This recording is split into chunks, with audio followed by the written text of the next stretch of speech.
That was a good point, because that's exactly what happened on that play. You confused them enough that they ran the shot clock down too low, took a bad shot. Murray's had some really good defensive teams in his over a decade at East Tennessee State. This is a more offensive-minded team, shall we say. Well, I'm telling you, there's nothing wrong with that in my eyes, because... Oh, I call it sunny ball. Yeah, because, if you guard somebody, they're going to call a foul in today's game. Rembert with the three-pointer, and the Bucks are back on top by 2. Green, and a whistle is going to be called on Rembert, I believe. Yep, Rembert just picked up his first personal foul. That'll be the 4th on the Bucks. Well, one thing you can't do unless you're just doing it without any hesitation is try to beat people with 2-point shots when they're trying to beat you with 3. You're going to have to get a mixture to handle the 3-point shooting that the Bucks are putting out there. I can see why they've won lately, because they're living with the 3 and making it. Merriweather comes out as Kennard Gadsden Gilliard out in Georgetown, South Carolina, makes his way onto the floor. This is 2 well-coached basketball teams. Craig has only 3 points thus far on 1 of 4 shooting. You'll see the Spartans take a questionable shot every once in a while, but Coach Payne lets the guys play that can play. Fred Miller, and Rembert snags the rebound.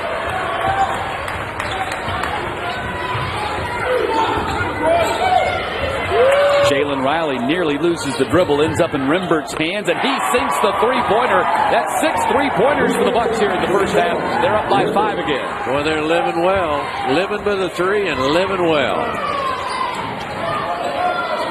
Back in the zone. Different zone.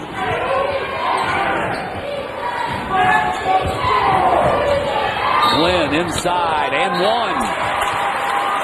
You know, you don't always bring us up there if something good happens, but I think I would be looking in there a lot with the way that young man is playing basketball. Look at the ball moving around the perimeter, got the defense pulled away from the goal, gets a good look and uses his left hand. Glenn, very reminiscent from a size standpoint to one of your former players, the round mound of rebound. But like the round mound of rebound, very few matchups for him in this conference, just as back in the day when he played for you. Absolutely. And that's what makes Glenn so special in this league. Not many players can match up with him. He's very quick on his feet, and he's got great size. Well, they mentioned that that's the one area of his game that's improved, his footwork. Rembert and Glenn battling for the rebound, lost the battle, but Maxey won it instead for the Spartans. Maxey finishes. Well, I was wondering why they're running so much. They're running because they think they can beat the Bucks down the court because of the zone defense, and I believe that to be true. Want to beat them at their own game. Gilliard misses the shot. Rembert chases it down into the corner. Attacks the defense. Had 2 good looks, couldn't finish. And a foul is going to be called on the Bucks. Well, when you talk about rebounding, you're generally talking about Torrey Craig or Ricardo Glenn, but John Maxey is a very, very good rebounder. Harris was called for the foul. And that's now 16 fouls on the Bucks. John Maxey, that just got the rebound, is also an excellent shot blocker. So you don't want to shoot the ball around him a lot. Glenn had a shot blocked from behind by Harris. Harris, the number 5 shot blocker in the conference, at 1.2 blocks per game. Petey McLean will come back in for the Bucks, and Riley will come out. Petey McLean doesn't shoot a lot, but he keeps everybody else fed, and I think you got to have that when you got 4 scores in double figures. Maxey whips the ball inside to Glenn. We have a whistle, and a foul is going to be called on the Spartans, I believe. You know, when you talk about a guy shot a hesitation layup, that was a hesitation call right there. Maxey called for the foul, number 1 on him, and 5 team fouls now. Wow. Hunter Harris stood in there and took the charge. I mean, you can't debate that. It looked like it was indeed a charge. Oh, yes, it was. But it took too long to call it, make you think they missed it. Game tied at 28. Under 5 to play here in the first half. Man for man to the Spartans. Inside to Hunter Harris, who banks it in. Well, I like what Hunter Harris is doing. He really seals and blocks his man off, so they got to give him the ball some because of how hard he works. Harris has not practiced at all with the team this week. Went home to Nashville to attend his father's funeral on Wednesday, and then was with the family through Thursday. So rejoined the team in time for today's game. Gets the ball back, and a foul is going to be called on the Bucks. I believe it's going to go against Lester. Lester Wilson picks up his first, the 7th team foul on East Tennessee State. And that was a good call. Lester he didn't have to throw that guy off of him. So now you can see there's the foul clearly right in front of Mark Ellis. And see, now they're going full court defense here as they continue just to throw a different defense at him every few possessions. And it's working. It really is working. Glenn battles against Hunter Harris, and Hunter Harris stayed with it and got the rebound. That's power against power, and Hunter won the battle.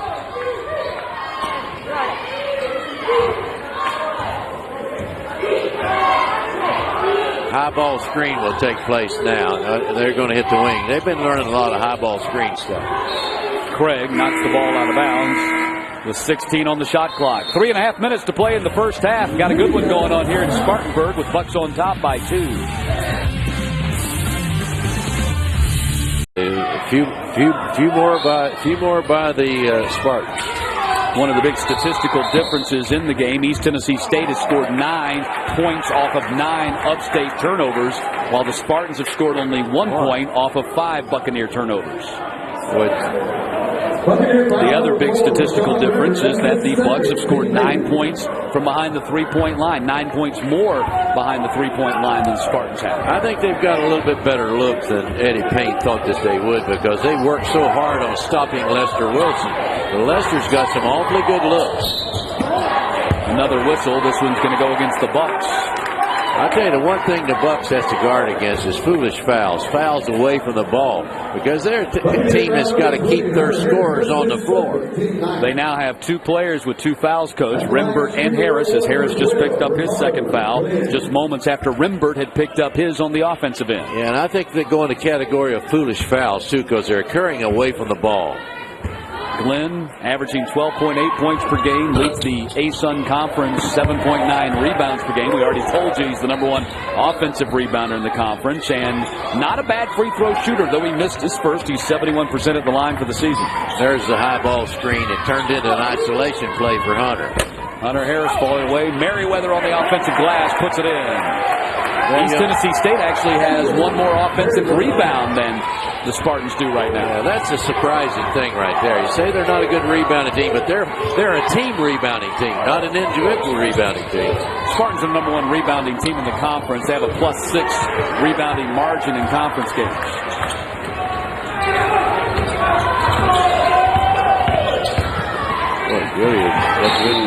He got caught in a double team. They call a jump ball. Possession arrow is favoring the Spartans, however. I'm sorry, favoring the Bucks. Yeah, you don't want to make an offensive move like that, one-on-one that early in the shot clock. You need to take some time off, make the defense play. You can see this is on transition, which shouldn't have happened.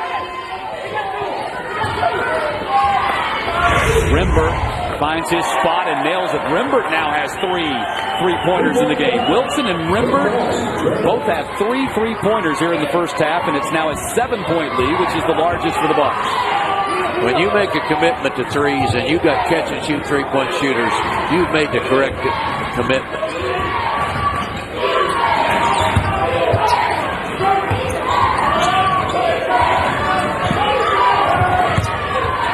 Stevens backing in, 8 on the shot clock, inside to go to Glenn. That's where I would go, and that's why that's where I would go. 9 now for Glenn. You move the ball, get the defense pulled out, guarding the perimeter, throw it inside, you got something good. Gadsden Gilliard misses his 3-ball attempt. Miller races across the half-court line for the Spartans. Behind the back, off back iron. Glenn, another rebound and another foul, and Glenn's going to the line again. Ricardo got away with a little push right there, but he and Hunter Harris are playing so physical against one another. And not only Hunter, everybody's been on him, been trying to push him around. I don't think I'd be pushing Ricardo too much. He might get mad. I think that might be a futile effort to try to push him out of the way. Yeah, it might take a U-Haul to do that. 6'8", 246 is what they list the fifth-year senior out of Augusta, Georgia.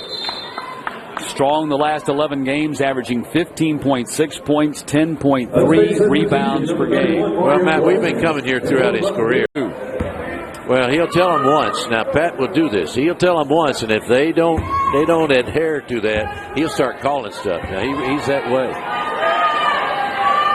Top-notch officiating crew again here tonight. Yes. For our Atlantic Sun Game of the Week. You know, I always say this, and I believe it to be true. This game is going to come down to who makes the most free throws before it's over. Points with the clock dead.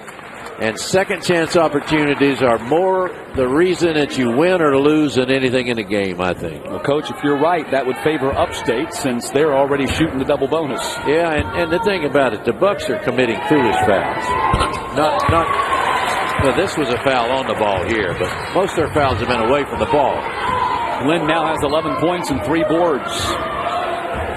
They need to hammer it in there to him. I don't think they have an answer. They haven't had an answer for 4 years. That's one of the reasons why the Spartans enjoy a 4-game winning streak in the series.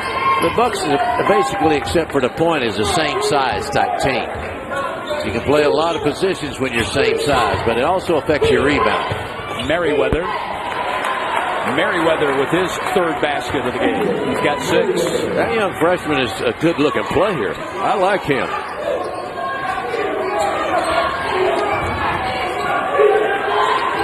Under a minute to play in the first half. Ball kicked by Riley with 19 on the shot clock and 51 on the halftime clock. Well, at times the Spartans will be real patient, and they'll move the ball around. Other times they'll shoot on the first pass. They're not consistent in that area. Miller drives into the paint to Maxey. That rolls in for him. That's a well-assisted basket by Fred Miller. Just 0.10 of seconds of difference in the game clock and the shot clock. I think the Bucks will take what they can get real quick. He's trying to hold it. He's going to get 5 seconds if he doesn't watch it. High ball screen. 14 in the clock. Mario Blessing doing a great job on defense. Riley shoots the 3, airballs it. And the Spartans are going to get one last chance to perhaps tie this game going to the locker room. That was great defense. Great individual defense by Mario Blessing. I don't think that's the shot they want Riley to take. They want Riley to break down the defense and get into the lane. He wouldn't let him in the lane. That's good. That's really good. Yeah, Blessing did do a really good job, and a timeout has been called by Eddie Payne with 5.5 seconds. Stick around. Coming up at halftime, the ASUnstore.com halftime report. We'll take a look around the conference and details on that coming up at halftime. Shot blocked from behind, and that's the way the first half comes to a close. Malinega drove the length of the floor, but Kennard Gadsden Gilliard got in there and blocked his shot as the horn sounded. Teams go to the locker room. Tight ball game here in Spartanburg with the number 3 spot in the factor as well. If you don't win tonight, you could end up in a 3-way tie for the number 4 spot with Lipscomb and North Florida and find yourself not playing at home in the quarterfinals of the ASUN tournament. So the second half starts with the Spartans down 3 and on offense wearing the white. Bucks playing man. Spartans trying to get it inside.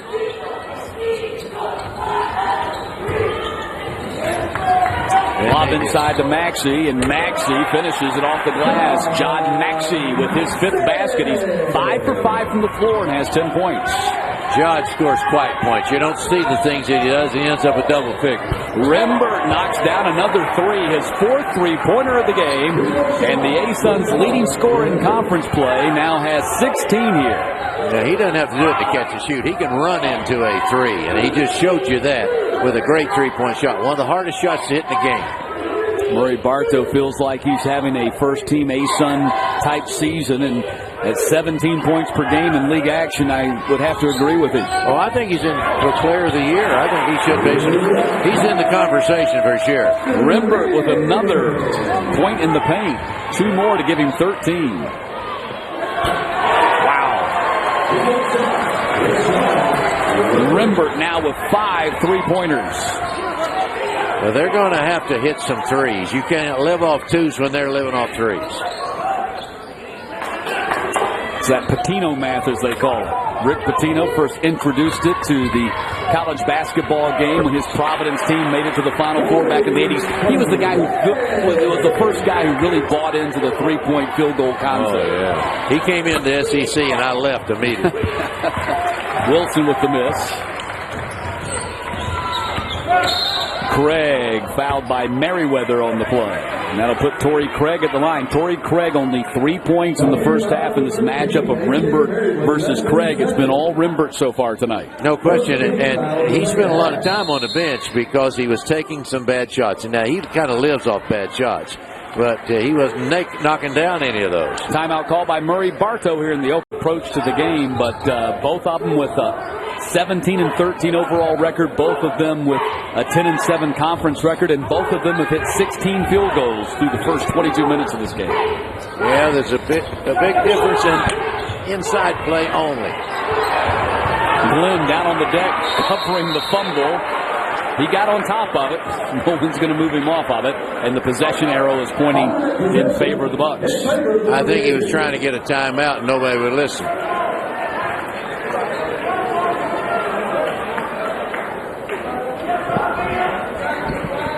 Ricardo Glenn, 13 points, 3 rebounds, 5 of 7 from the floor so far in this game. The number 4 rebounder in Upstate history started the night with 893 career rebounds and 16 rebounds away from number 3 on the list, and now in 8th place in A-Sun history in total rebounds. Merriweather, shot blocked by Craig. Second blocked by Craig tonight. They whip it around, and wide open is Rimbert. This time he misses the open look, and the ball was last touched by the Spartans.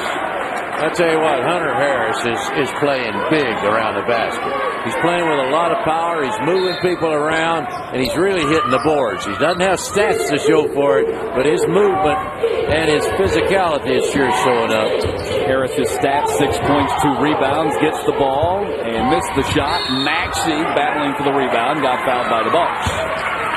Now, it hasn't shown up yet, but the Bucks they're getting in a situation where foul trouble might be a problem for them later on. Coach, they now have 4 players with 2 fouls each: Rimbert, Merriweather, Wilson, and Harris. Most of their fouls are in the category of foolish fouls. They don't need to be committing those fouls that they do.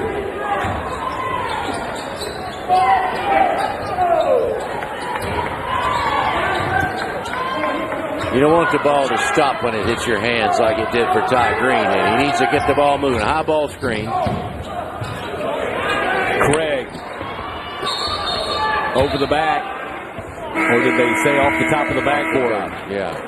So over the top of the backboard, the ball goes over to the Bucks as Torrey Craig is now 2 for 5 shooting in this game.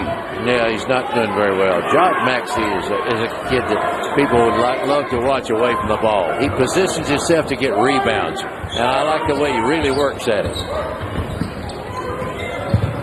Lester Wilson. Malignega brings the ball up the floor for the Spartans. Had his dribble knocked away from behind, ends up in Green's hands, and Green dishes inside to Maxey. Another dunk for John Maxey. That may get Ty Green going. He needs to have something good happen for him. Back the other way, and a foul is going to be called on the Spartans. Well, this is one of the new calls in the game. You watch out, everybody's going after the ball. Great job by Ty Green. Goes up in the air.